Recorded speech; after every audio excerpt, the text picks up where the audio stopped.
definitely shown their flexibility, and I like the look of this comp. You keep the explosiveness of having that Sky combo alongside Phoenix, and then you have those dirty, ratty afterplants that most people hate, but I quite enjoy. I do too, I'll be honest with you. I find it a very interesting change after so long. We have not seen Viper that often and playing that a crucial role. She's back, she's alive, and she's definitely here. Well, you know, Zesh, just push her, duh. Why would you do that? Either way, from Tom's cynical way, we see if it's most likely going to be one of those fast approaches of the side of Liquid. And yes, Yampy says, hello, how you doing? Oops, is what Jet says. And Karo's having none of that. Lego don't wants a surprise moment, gets right click in the smoke. Absolutely ridiculous stuff. But here comes the bot, and that one is actually coming fairly close. Ain't happening though. Here's the flank, but is it making a change? I'll see you later, Link. That's already one man to the good, but Yampy's still going. We know how powerful he can be in these pistols. Cryptix has the cross and manages to drop one. It leaves just a couple of players remaining, trying to bring this back for the side of BBL. We know the momentum they were able to garner off pistols. In map number 1, AIM DLL has already dropped another, but it's left with Scream and Soulcast separated by a multitude of the side. Russ already manages to peek off one, but the problem is the time. He needs Scream to peek him, and he will, and it doesn't matter in the end. Scream brings home the pistol. Liquid with a 1-0 start. Successful. That's exactly what Liquid needed right here, and must be a good feeling to start that way. Cryptix, like you said, world premiere on the Viper, and I think a good point of Sliggy, really. I mean, Valorant at the beginning was that kind of game where you say, yeah, I play one agent, I'm good with it. But going deeper and deeper and deeper and getting the scene getting more professional, no way that you only can play one agent. And this is a great surprise here from Cryptix. Ooh, they're going to come into quite a lot of players. Oh, Yuppie just about manages to survive. Surely he can't get all of them. There we go. There will at least be a trade back. Chance of this round coming up with much more seems slim, although Russ, he wants to try and build up that ultimate as early as humanly possible. Not going to get anything else, but still, only going to be one away. Now, interestingly, with the choices coming out from Liquid, I want to quote Boaster on Twitter. It was just said, you've got to be living on Planet Cuckoo to not be playing Viper at this stage. So, clearly, we're going to be seeing a lot of Viper coming out from him. What planet? Planet Cuckoo. What is Planet Cuckoo? You only know if you find it, Zesh. Maybe it's at the back of your wardrobe. Let me look. Oh no, it's just Narnia there, I'm sorry. Mr. Tumnus? Ah, but there's Aslan. No, just kidding. Yeah, there you go. Found him. But maybe it's the big now player. You need the witch. You need the lion and the witch and in the wardrobe. I don't know who you'd call the witch. It's not quite as a nicer compliment. Maybe Mitch can be the witch. It even rhymes. 2-0.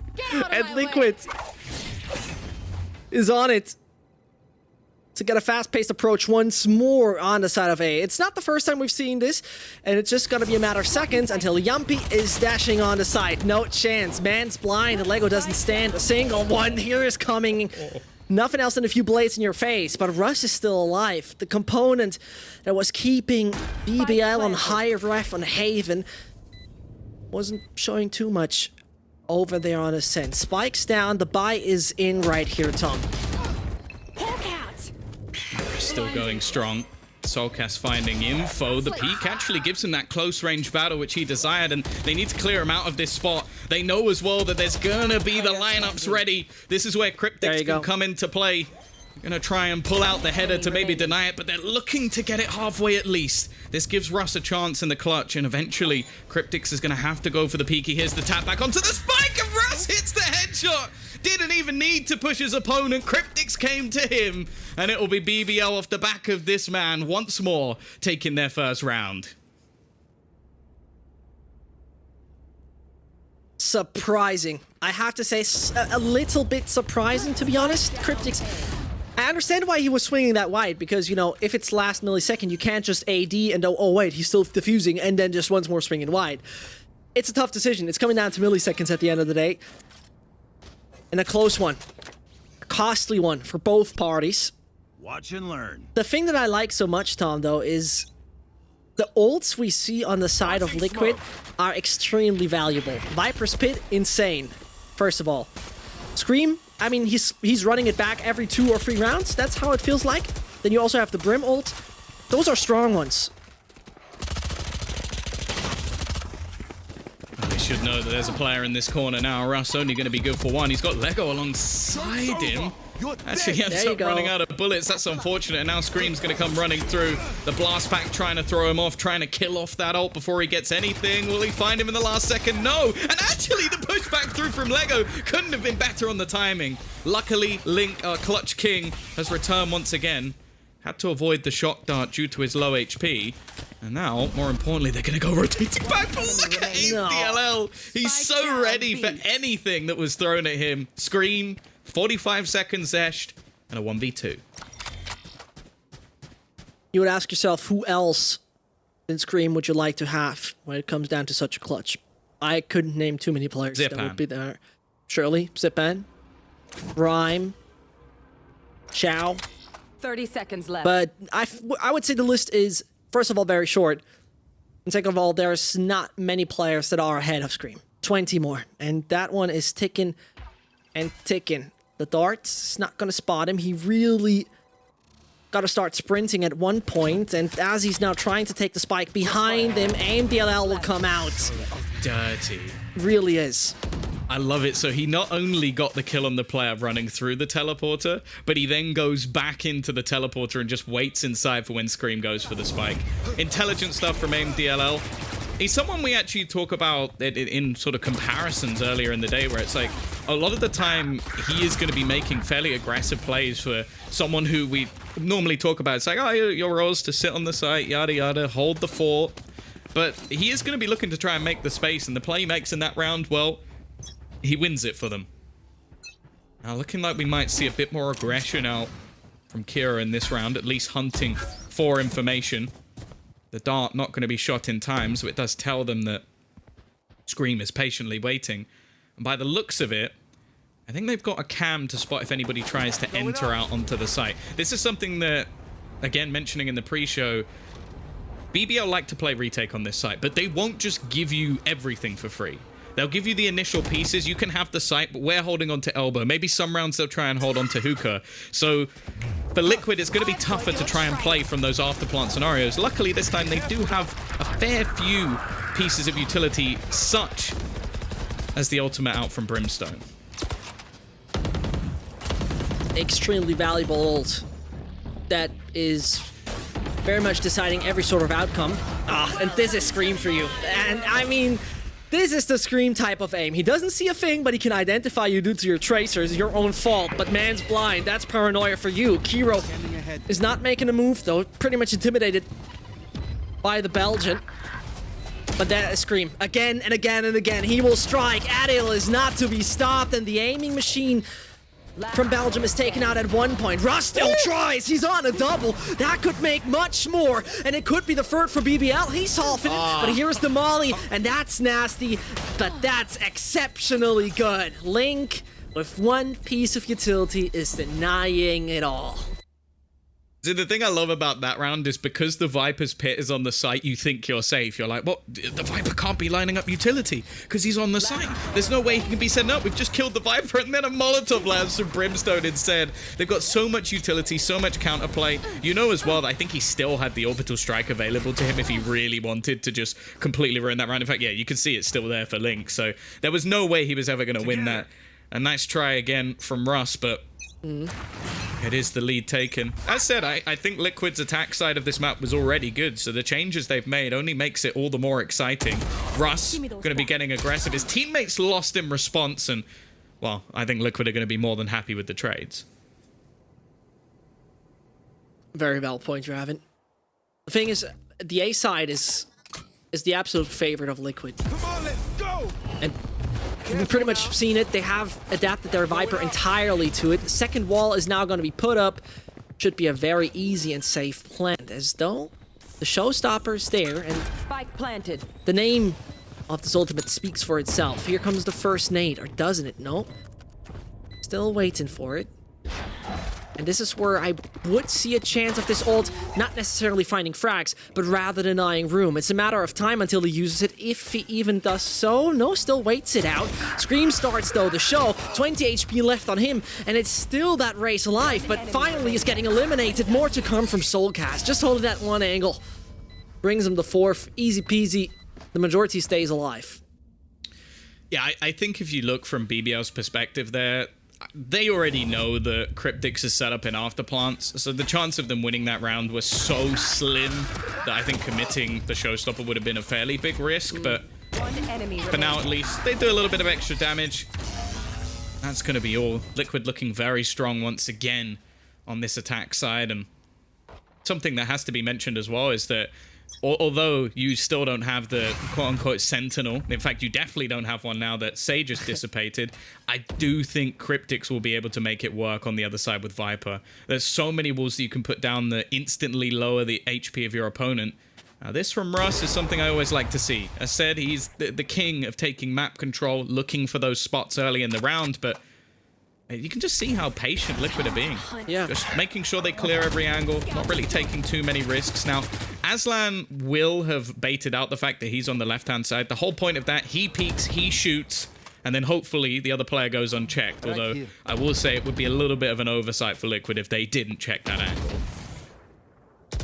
And you mentioned quite well, they still adapt differently to not playing with a Sentinel. Here you see the Orbital Strike coming in, and this obviously gives them some freedom because the bathroom players can't escape. They are aware where they stand, but this is Russ with the no-scope. Man only needs left mouse button for it.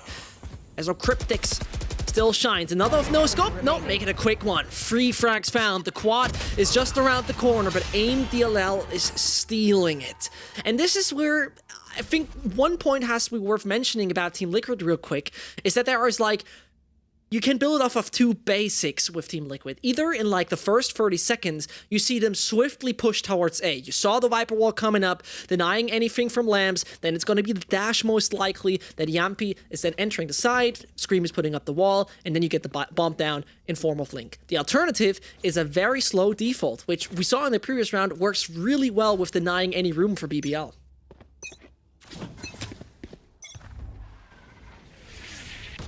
Russ will keep his operator in.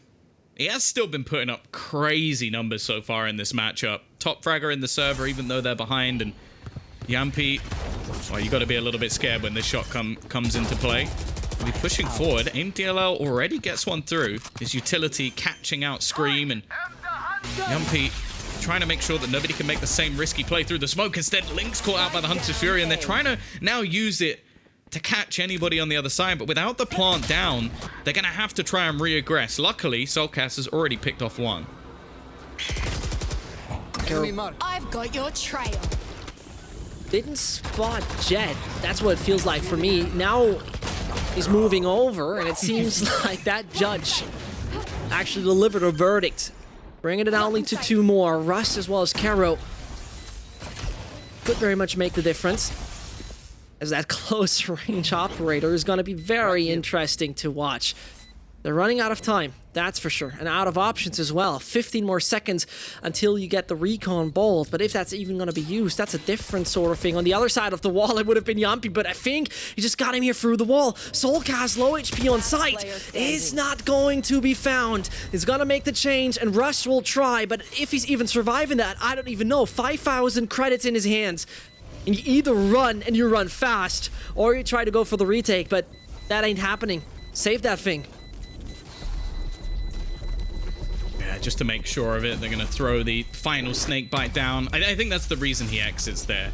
Like, the second you see that Cryptix is still alive, it's like, even if I manage to find the first player, chances of me defusing the spike are slim to none, and the chances of me losing the operator, which has pretty much won them the only round we've seen over the last few, yeah, it's just not worth it. I like the resurgence, though. Like, Soulcast does very well to bring this round back. I think the Seekers just giving away a lot of the positioning of the remaining players and giving them a chance to get into those afterplants, and that's where they're deadly. I don't mind the fact that BBL are trying to make sure they can't get into those spots, like by being more aggressive, by taking faces, by looking through different positions to try and find picks, because realistically, if they get into these spots, it becomes so rough. Here. And more Russ.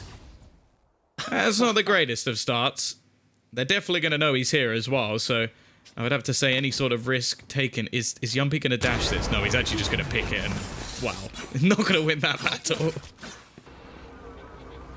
Crazy stuff, because he was really trying to make such a ballsy move because he was believing they're going to take the room. Whilst I'm being Molotoved, they would actually try to clear the corners and claim it as their territory. But here's the Viper Wall, and I don't know how much toxin is left in Cryptics, because I could imagine if they right now make the move, it's going to run out in the meantime. There you have it, already falling down. It's recharging right now. It's refueling. In 45 more seconds, and they'll enter. Here come the brimstone smokes. Russ will try. Low HP he is, and he might be just killed in the process. Aslan with what a frag through Soulcast, as Russ at the same time is not whiffing at all. Cryptics eliminated, but still 5 players. Okay, make it 4. Now back alive. Scream taken out of the equation, and they're getting back.